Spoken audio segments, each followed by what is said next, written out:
Como que surgiu essa paixão pelo Roberto Carlos? Por causa da dona Weimar e do seu Joel, né, os meus pais, assim. Porque eu, desde quando eu comecei a entender as coisas, me entender por gente, né, como normalmente se fala, cara, a trilha sonora na minha casa era Roberto Carlos. Porque meus pais eram, infelizmente não estão mais aqui, eram muito fãs do Roberto Carlos, mas muito fãs do Roberto Carlos. Então eu cresci ouvindo o Roberto Carlos. Eu me lembro muito da expectativa deles pelo lançamento do disco novo no final do ano, pelo especial da TV Globo. Eu me lembro que tinha um programa na Rádio Globo de um comunicador muito famoso na época chamado Valdir Vieira, e o cara tinha tanta moral que ele lançava o disco do Roberto Carlos primeiro do que todas as outras rádios, assim. Então eles ficavam nessa, eram muito fãs, cara.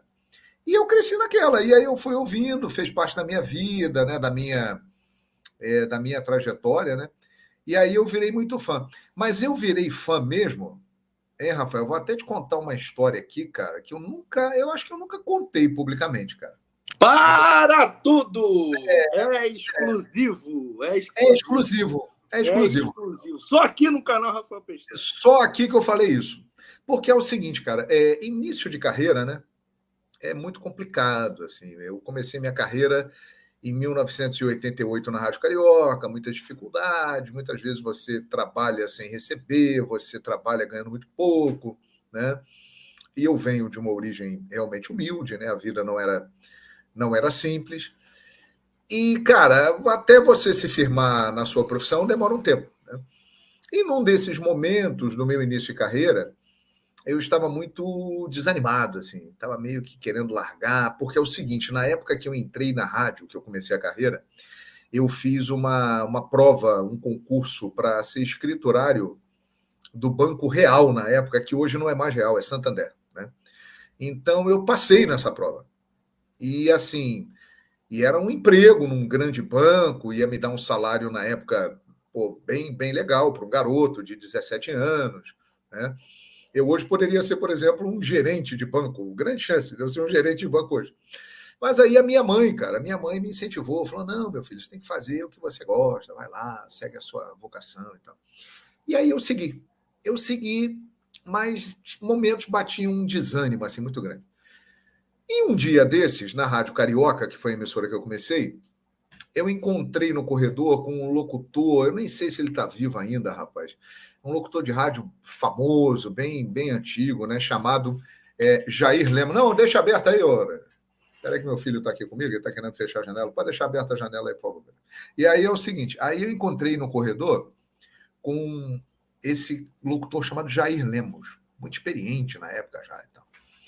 E aí ele viu que eu estava meio derrubado, meio arreado. Aí ele falou: porra, o que está vendo com você? Está meio desanimado? Eu falei: estou meio caído, estou pensando em desistir, tem a possibilidade de ir para um outro emprego lá, um emprego legal e tal. Aí ele falou: pô, cara, não desiste não, garoto, desiste não, que você é talentoso, você tem condições aí de ter uma carreira bem legal, segue o seu caminho. Aí ele me contou uma história, cara. Aí ele me falou assim: pô, cara, você conhece o Roberto Carlos, né? Eu falei: conheço, pô, claro, quem não conhece, pô, meu ídolo e tal. Ele falou: porra, eu vou te contar uma história do Roberto Carlos, cara. Todos os dias ele trabalhava na Rádio Nacional, ali na Praça Mauá.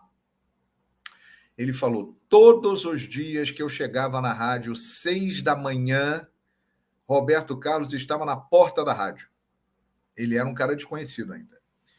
E aí ele ia todo dia, ele ficava esperando o cara da discoteca. Aí ele ia lá na rádio e pedia para o cara tocar o disco dele, que estava sendo lançado. E o cara muitas vezes não dava atenção para ele, até sacaneava, dava uma menosprezada nele. E aí ele ia embora e o disco não tocava. Aí no outro dia, lá estava Roberto Carlos. E no outro dia, lá estava Roberto Carlos. E no outro dia, lá estava Roberto Carlos. E ele disse que ele se lembra dos caras lá, até meio que zombando: pô, sai daqui e tal, você não é conhecido, ninguém sabe quem você é e tal. E disse que o Roberto ria e ia embora. Ria e ia embora. Até que um dia ele desapareceu, ele não apareceu mais, cara.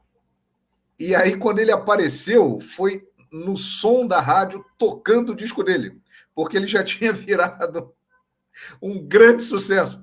E aí a rádio, você vê como é que é a vida. A rádio queria que ele fosse lá, cara. E aí ele não podia ir. Não dava para ir, pô. O cara era a maior estrela do Brasil. Tinha uma agenda lotada, não tinha como ir lá. Então, isso me deu uma força naquele momento. Entendeu? E assim, Falei, ainda bem que você não desistiu, hein? Exato, e assim, mas além da minha mãe, que foi muito importante nesse processo, essa história que o cara me contou me animou muito.